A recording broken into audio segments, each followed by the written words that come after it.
Good morning to a brand new day. Time to learn and games to play. Learning things is so much fun. Learning is good for everyone.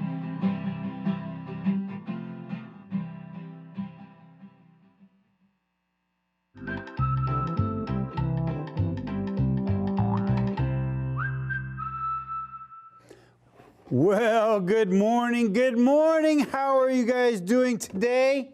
Mr. Dawson here at Discovery Ranch saying, I am so glad to be here today. We have so much to learn this week. You may notice that I don't have my bucket today. Well, guess what? I misplaced it somewhere. It's on the ranch somewhere. I'm gonna have to go look for it later. So I just found this white one, and I'm going to use it. I hope you don't mind. By the way, don't forget, if you learn whatever you learn this week, if you will write to me and tell me some things you've learned right here at Valley PBS, I will send you an activity book so that you can have something at home to learn with. We've been learning so many things, and it's time for us to learn right now. The first thing we're going to do, of course, is review our letter and phonemes. Are you ready? Here we go. X, box, X. J, jump, J. E, egg, eh. R, rose, F, fire, F. N, nest, N. C, camel, K. H, hippo, H. U, umbrella, you guys are doing so well. And then this was the one we're going to do for today and tomorrow. Y, yo-yo, yeah. Well, let me put it up here so we can have it. Okay, and remember, this is the uppercase Y, and here is the lowercase y. And here's a video to give you more information about the letter Y.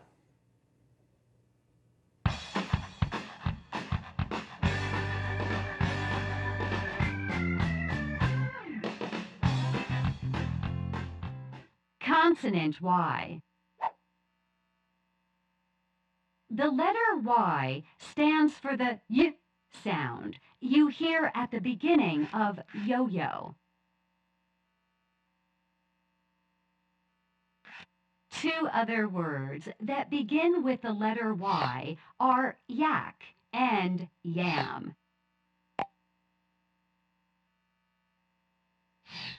This is an uppercase Y.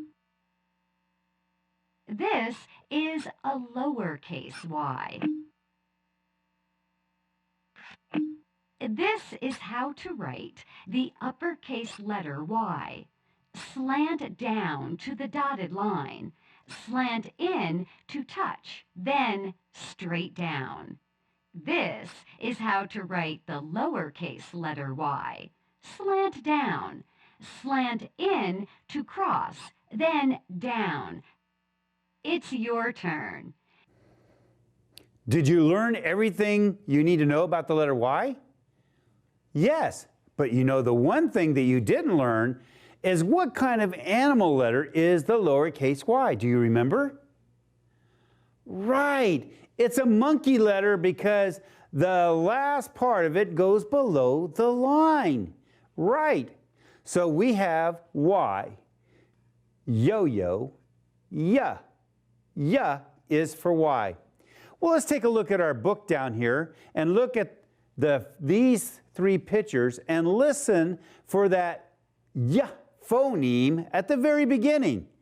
Here we go. This is yak. Can you say yak? Yak. That's one of my favorite words. Do you hear the ya at the very beginning? Ya, ya, ya is for why. Nice. How about this one? Ooh, do you like yogurt? Listen to that very beginning sound. Ya, ya. Ya is for why. You guys are so smart. And here's the last one. It's pointing, that arrow is pointing to that yellow stuff. Do you know what that's called? That's called the yolk. Yolk. And when I listen to yolk, I listen to that very first sound, ya. Ya, right. Ya is for why. So every time you hear ya, what you're going to do is say, oh, I know what letter that is. Ya is for why. Let's look at our letter card one more time. Are you ready? Here we go. So I would say what? Y, yo-yo, ya. Ya is for why. Awesome. Now, what time is it now? Oh, yeah. Guess what? It's time for Daily Phonemic Awareness. And usually I have a board up here. It's kind of cool. But today I don't. That's because we're going to be talking about phoneme substitution again. And who better to tell us more about that than Professor Giesenberg? Take it away, Professor. Hello, I'm Professor Giesenberg, and I'm back with some more words. Mr. Dawson has asked me to talk to you about substitution. What does substitution mean? Let me think. Oh, yes, I know. Excuse me, 1 minute. Can't drop my baton. Substitution. Do you know when you're in school and your teacher may get sick and they have to go, and then another teacher takes their place? That's called the substitute teacher. Substitution means when something takes the place of another. Well, what does that mean with words? Let me show you. Mr. Producer, put a word up here, right here. Thank you, Mr. Producer. This right here is the word mat. Let's isolate the sounds. At. Now I want to substitute one of those phonemes. In this case, I'm going to do the beginning phoneme, I'm going to take that off and substitute it with the phoneme for S. There it is. Now, the first thing I want to do is to isolate those phonemes again. At. And then I want to blend them together to see what the new word is. Sat. Sat. Sat. When you change a phoneme, that's called substituting. When you substitute a phoneme, it makes a new word. Back to you, Mr. Dawson. Now, that was really good. So let's do one. Wait a minute. I'm going to save this maybe for tomorrow. I just thought about something. Do you know today is a very special day? Right. Guess what day it is? It is President's Day. This is the day that we celebrate all the presidents.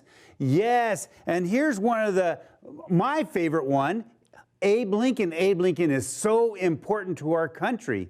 If you want to learn more about presidents like Washington or any of the other ones, you can go to Sora. I'm sure that there's some stuff on Sora. If not, you can look in other places. Find out about our presidents. It's so important. All right, that was it. I have to keep going. Here we go.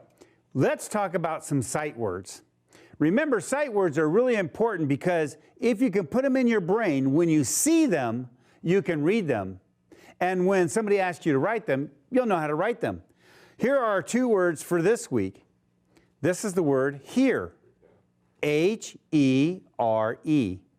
Hear. And here's the word me. M-E. spells me. So I really want you to know these two words by the end of the week. Can you do it? I bet you can. Here and me.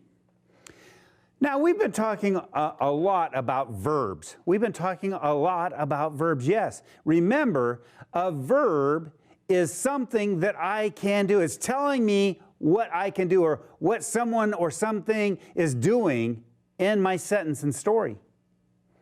And usually, I talk about things that I can do right now. Like, here's a book.